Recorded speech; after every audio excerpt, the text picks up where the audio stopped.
Hi everyone. So I hope you all are doing well today. And so in the last video, I was discussing an importance about project management, be it you are a working or a non-working professional. आज के ज़माने में एक basic fundamental level पे project management सीखना बहुत बहुत ही जरूरी है. And I also was mentioning about that if you are an entrepreneur, how project-based method can help you create multiple ventures into different industries and domains, right?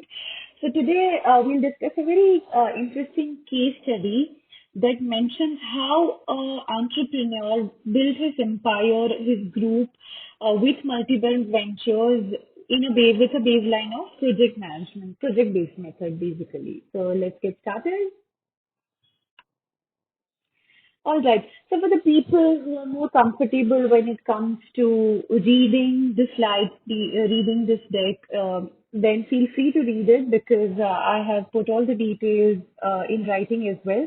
And for the people who would like to listen to audio in the form of a story, stay tuned to it because we are just getting started. All right. So this is a story of a boy named Bill Callahan whose father had owned a small meat market in South Philadelphia. Young Bill had played there as a toddler and gone to work as soon as he was old enough to hold a broom.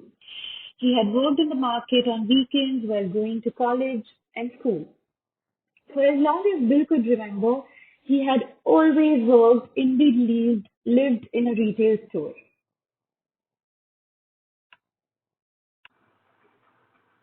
And just like many of us who have been clear since childhood on joining family business, Bill also had known since he was 8 that he would own and build a retail chain. Basically, he wanted to expand what his father had created.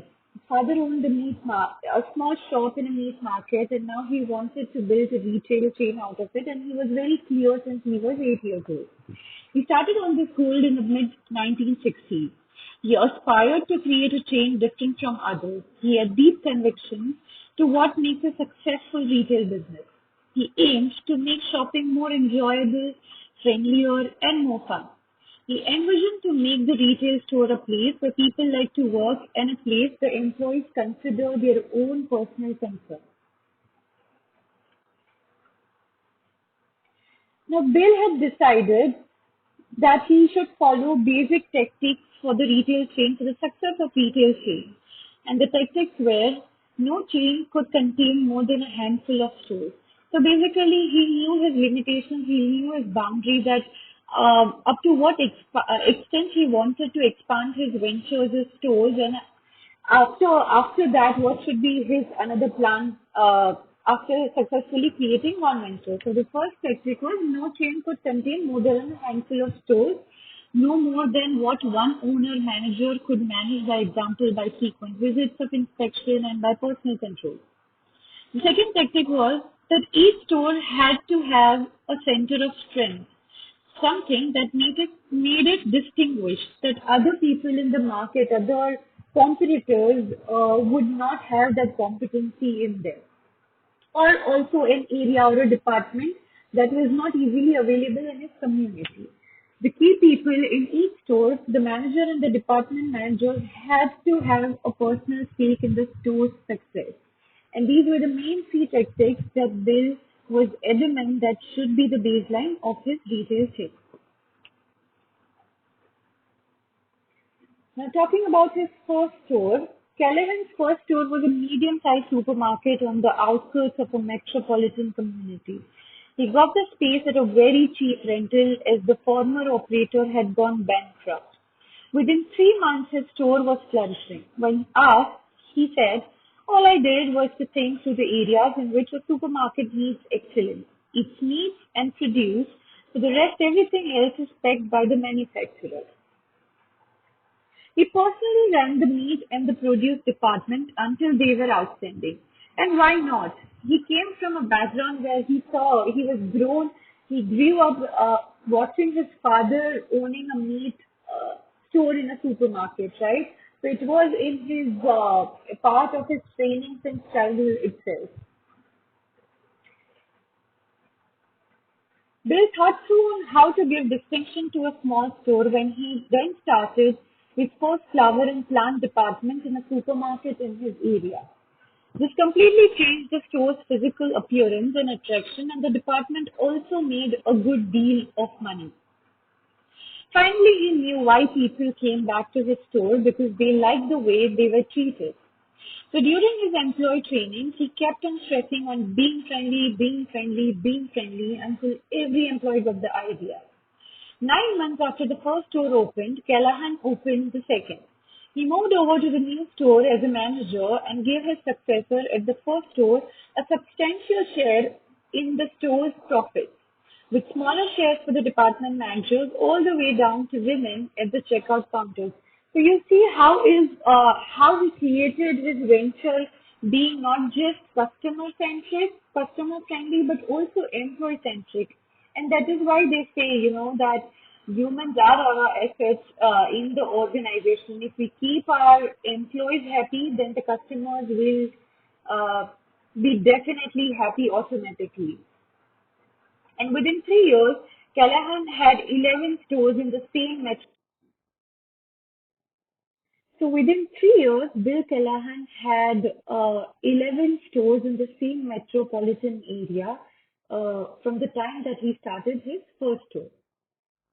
Now, instead of opening more supermarkets, Bill decided to start a new chain. He started a chain of garden centers. He repeated the pattern there and then shifted to home service centers for the do-it-yourself homeowner, built around hand tools and small power tools. His next venture was a chain of greeting card stores. Small, high turnover, and run by one person. 30 years after he had started with his first store, Bill Callahan incorporated as Callahan Associates, with four chains, a total of 40 stores, and more than $150 million in sales.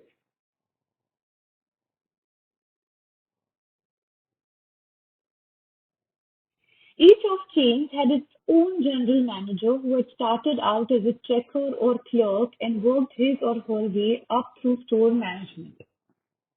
Together with Callahan, a financial executive and a human resource executive, all former store managers who had started at the bottom, they constituted the company's executive committee. The general managers of the chain had a small profit participation of Callahan Associates and a substantial participation in the profits of their own chain. Each store manager under them had a small share in the chain's profits and a substantial share in his or her store's profits, and so on, all the way down with every employee with more than 18 months of service participating in some sort of profit sharing plan. So you see the way he created different ventures through project-based method, because he always had set a boundary that he knew that up to what extent he wanted to expand his business, and after that he should move to a new venture. And that's a very interesting strategy that he used as a businessman, as an entrepreneur, to expand into multiple ventures, yet in a medium-sized manner through project-based methods.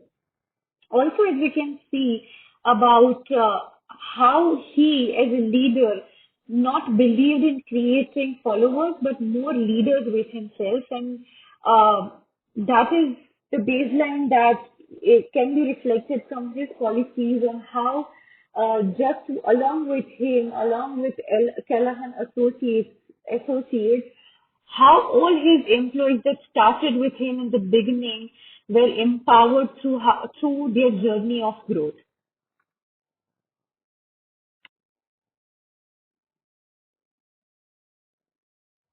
Now, it was more than 30 years that Bill had been running four ventures successfully with 40 stores in his metropolitan city area.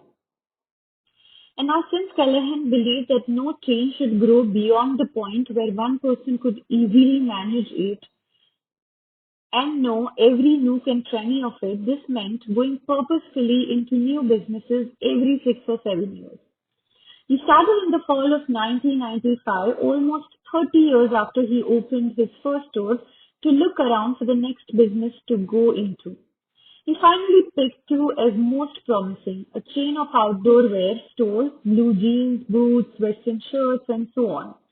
and a chain of simple restaurants featuring steak, roast beef, chicken, and so on. However, he knew that he should tackle only one of these at a time. So Callahan had learned how difficult it is to get to a new venture going and knew that he himself would have spent most of his time on it for the first 2 or 3 years. It was the policy of Callahan Associates to make all major decisions unanimously in the executive committee. Everyone agreed that it was time to get a new venture going. Everyone agreed that they had to concentrate no on one venture. Indeed, everyone seemed to agree that two areas Callahan had picked offered excellent opportunities. In the past, that had been very much a formality. The members followed Callahan's lead. But this time, when he mentioned the new expansion plans, Callahan unexpectedly ran into serious opposition. Half the group was bitterly opposed to going into anything that had to do with fashion, and other half was bitterly opposed to going into a personal service business restaurant. We know a good deal about food and home products, said the first group. Our customers are housewives and homeowners. Outdoor fashion wear, that's kids to begin with, and it is style and promotion and sex appeal. Not our bag. Restaurants, the other argued, are not for us. We know how to sell things to people, but the restaurants sell service and atmosphere and have to cook and cater to guests. Not our bag. All right, say the thoroughly exasperated Callahan. You have told me what our business is not. But how does one go about deciding what it is or should be? You all agree that the market opportunities are good in both areas. So, what we need to think through is what it is we are, we can do, we believe in. So the question is, how could one go about thinking through these questions? What do you think? So here are some key takeaways, some interesting things that we learned from the story of Bill Callahan. That Callahan always had the clarity of joining his father's business since a very young age. His vision were clear to create a retail chain of stores from the meat market that his father owned, and that helped him in constant learning which right direction. He expanded his business through project-based method from one venture to another venture, and he could do it successfully because he had learned the art of detachment and moving on for better growth. He exactly knew up to what extent he wanted to expand his ventures up till the time that his ventures were manageable on an operational level by his executives and managers working in their stores respectively. It was also interesting to learn that how all his policies and strategies were employee centric that involved growth for all. So he was a leader who believed in creating more leaders than followers. He also promoted internal employees at a higher level. So not just along with him, not just the company grew, but also the employees saw their growth within the same company that they were working in. And as he always had emphasized on being friendly, being friendly, being friendly, it was one of the most, Callahan Associates and all his ventures were one of the most customer friendly and had the selling approach in it. And also it also reflected through the employee centric policies, because if your employees are happy, your end consumers and customers are always going to be happy and satisfied. So that's it for today's case study. I really hope that you enjoyed listening to the story of Bill Callahan and learned many aspects of management through this story.